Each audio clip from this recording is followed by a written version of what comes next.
Apa kabar semuanya? Semoga dalam keadaan baik-baik aja ya.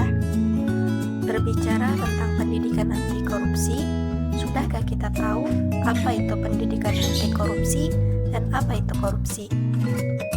Pendidikan anti korupsi adalah sebuah gerakan budaya dalam menumbuhkan nilai-nilai anti korupsi sejak dini. Banyak kita lihat saat ini berita tentang tindak pidana korupsi dan perilaku koruptif di mana-mana. Perilaku koruptif ini telah merasuki semua elemen bangsa, khususnya para petinggi negara dan orang-orang yang mempunyai kewenangan atau jabatan. Berikut beberapa contohnya.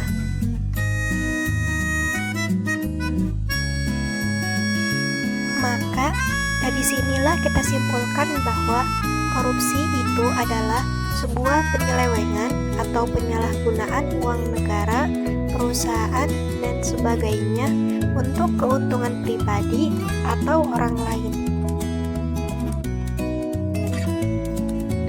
Namun, apakah korupsi itu dilakukan oleh para pejabat, para badan pemerintahan, dan badan perusahaan saja? Seperti pegawai desa, kepala sekolah, aparat keamanan, pegawai pemerintahan, dan lain sebagainya. Tentu saja tidak. Lalu, apakah benih-benih koruptor itu sudah ada sejak dini? Ada, seperti yang akan kita bahas saat ini, yaitu benih-benih korupsi pada pelajar. Loh, kok pelajar bisa melakukan benih-benih korupsi? Emangnya apa aja sih benih-benih korupsi yang sering terjadi di kalangan para pelajar? Tentu saja bisa. Banyak dari tindakan para pelajar yang secara tidak disadari oleh mereka bahwa mereka telah melakukan benih-benih korupsi pada diri mereka. Contohnya adalah yang pertama mencontek, kedua bolos sekolah, ketiga menggunakan uang kas kelas untuk keperluan pribadi, keempat terlambat masuk kelas, dan yang kelima membohongi orang tua dengan modus bayaran sekolah. Dan masih banyak lagi contoh-contoh lainnya. Lalu, apa hubungannya antara mencontek dengan korupsi? Mencontek merupakan suatu kecurangan yang dilakukan para pelajar untuk mendapatkan nilai bagus atau mendapatkan jawaban tanpa harus lelah berpikir. Nah, dari kecurangan kecil inilah akan timbul kecurangan-kecurangan besar lainnya karena merasa sudah terbiasa dan tahu bagaimana caranya melakukan hal ini tanpa diketahui orang lain.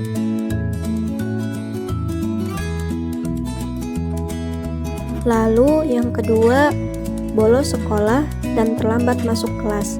Perilaku ini termasuk ke dalam kategori korupsi waktu karena seorang siswa kewajibannya adalah untuk belajar, namun mereka meninggalkannya demi sesuatu yang lebih mereka senangi.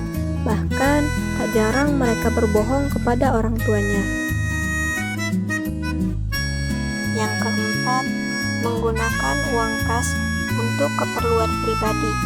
Hal ini biasanya dilakukan oleh bendahara kelas, dan ini sudah jelas termasuk korupsi kategori penyalahgunaan kekuasaan.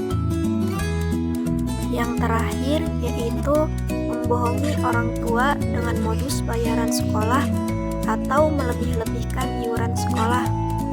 Perilaku ini merupakan tindakan korupsi dengan cara penipuan agar uangnya dapat digunakan untuk membeli sesuatu yang ia inginkan. Nah, siapa dari kalian yang masih suka ngelakuin hal ini?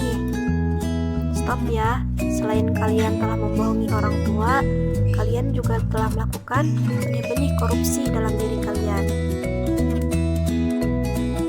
Terdapat beberapa faktor yang melatar belakangi benih-benih korupsi yang dilakukan oleh para pelajar, yaitu 1. Terpaksa, kedua dipaksa, ketiga ikut-ikutan, keempat kenakalan remaja, kelima kebutuhan, keenam adanya peluang, ketujuh ingin sesuatu dengan mudah.